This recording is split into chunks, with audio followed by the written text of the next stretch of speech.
যে কোনো রেসিপি বানানোর আগে আমরা তার স্বাস্থ্যকর দিকের কথা একটু হলেও ভাবি। তো বাই দ্য ওয়ে, আমি চন্দনা, আর আপনারা এখন দেখছেন চন্দনা রান্নাঘর। হ্যাঁ বন্ধুরা, আজ আমি ঝিঙে আলু দিয়ে চিংড়ি মাছের কম তেল মশলাযুক্ত স্বাস্থ্যকর একটি রেসিপি আপনাদের সাথে শেয়ার করতে চলেছি। তো চলুন আর বেশি কথা না বাড়িয়ে শুরু করি। ঝিঙে আলু দিয়ে চিংড়ি মাছের কম তেল মশলাযুক্ত স্বাস্থ্যকর রেসিপিটি আমি কিভাবে বানাই। আজ আমি এই রেসিপির জন্য 600 গ্রাম মতো ঝিঙে নিয়েছি। ঝিঙেগুলো একেবারে ছোট সাইজের আর বেশ কচি।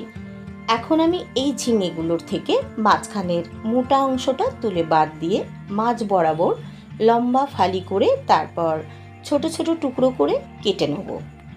দেখুন বন্ধুরা, সব কটা ঝিঙের খোসা ছাড়িয়ে ছোট ছোট টুকরো করে কেটে ধুয়ে জল ঝরিয়ে রেখেছি।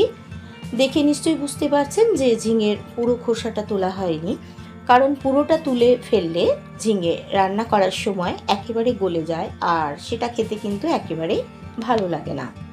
আর নিয়েছি 3টে ছোট সাইজের আলু, যা মোটামুটি আমি পাতলা স্লাইস করে কেটে ধুয়ে পরিষ্কার করে রেখেছি। নেক্সট স্টেপে আমি মেন রান্নায় চলে যাচ্ছি। গ্যাস অন করে একটা কড়াই বসিয়ে দিয়েছি। এই রান্নাটি আমি সর্ষে তেলে করব, কিন্তু আপনারা চাইলে সাদা তেলেও করতে পারেন।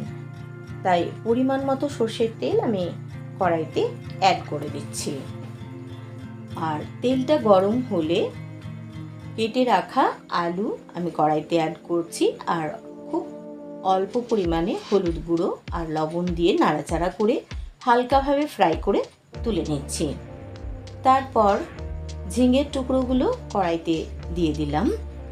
ঝিঙেতে আমি অল্প হলুদ গুঁড়ো দিচ্ছি, কিন্তু লবণ দেবো না, কারণ লবণ ঝিঙেতে অ্যাড করলে ঝিঙে ভীষণভাবে নরম হয়ে নেতিয়ে যায় আর সেটা খেতে একদমই ভালো লাগে না।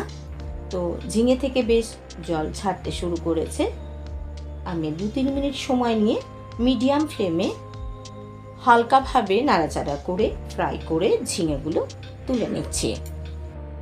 আলু ও ঝিঙে ফ্রাই করার পর ওই একই তেলের মধ্যে অল্প পরিমাণে কালো জিরে ফোড়ন দিচ্ছি।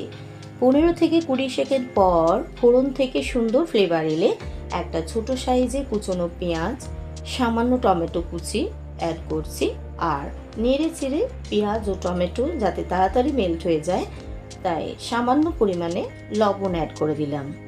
তারপর আবারও একটুখানি নাড়াচাড়া করে খুব ভালো করে নেড়ে চেড়ে ফ্রাই করে নিয়ে ছোট চামচের 1 চামচ মতো আদার পেস্ট আমি অ্যাড করে দিচ্ছি। তারপর খুব ভালো করে মিক্স করে কষিয়ে দিয়ে দিচ্ছি 1/2 চামচ করে জিরে, ধনে, হলুদ আর লাল লঙ্কার গুঁড়ো। এখন আমি মশলার কাঁচা গন্ধ চলে না যাওয়া পর্যন্ত মশলাটা খুব ভালো করে কষিয়ে নিচ্ছি। ফ্লেমটা মিডিয়ামেই রেখেছি। মশলা থেকে তেল ছেড়ে এলে সামান্য পরিমাণে জল অ্যাড করছি, যাতে করে মশলা তলায় লেগে না যায়। আর তাছাড়াও এই পর্যায়ে আমি আগে থেকে ফ্রাই করে রাখা আলু ও ঝিঙে অ্যাড করব এবং মশলার সাথে কিছুক্ষণ কষিয়ে নেব। ঝিঙে ফ্রাই করার সময় যেহেতু লবণ অ্যাড করিনি, তাই এখন কিন্তু আলু ও ঝিঙে দিয়ে স্বাদ মতো লবণ আর 4-5 পিস চেরা কাঁচা লঙ্কা অ্যাড করে দিচ্ছি। তারপর 2-1 মিনিট নাড়াচাড়া করে কষিয়ে ছোট গ্লাস মেপে 2 গ্লাস নর্মাল জল, অর্থাৎ রুম টেম্পারেচারে রাখা জল আমি অ্যাড করে দিচ্ছি, অর্থাৎ চায়ের কাপের 2 কাপ মতো জল। তো আবারও নেড়ে চেড়ে গ্রেভিটা ফুটে ওঠা পর্যন্ত আমি ওয়েট করব। দেখুন 1-2 মিনিট পর গ্রেভি ফুটতে শুরু করেছে।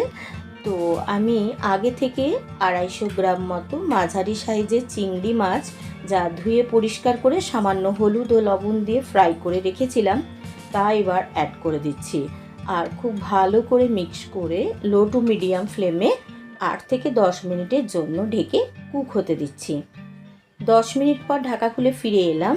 দেখুন গ্রেভির পরিমাণটাও কিন্তু বেশ কমে গেছে। অবশ্য মাঝখানে আমি একবার নাড়াচাড়া করে দিয়েছিলাম।